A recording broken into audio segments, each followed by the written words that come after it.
একবার এক যুবক একটি দূর দেশে জ্ঞান অর্জনের জন্য রওনা দিল। পথে একটি ডাকাত দল তাকে আটকায়। ডাকাতেরা তার সব মালামাল কল্লাশি করে, কিন্তু তারা কিছুই পায় না।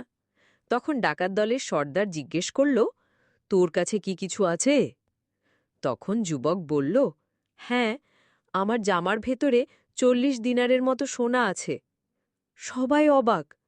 সবাই তো নিজের সম্পদ লুকায়, আর সে নিজেই বলে দিচ্ছে।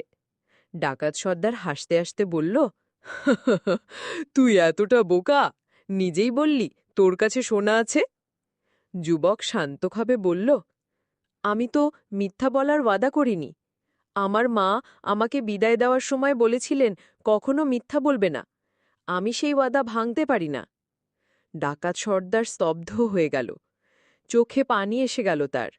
সে ভাবল, আমি সারা জীবন পাপ করেছি, আর এক শিশু তার মায়ের কথা ভাঙে না।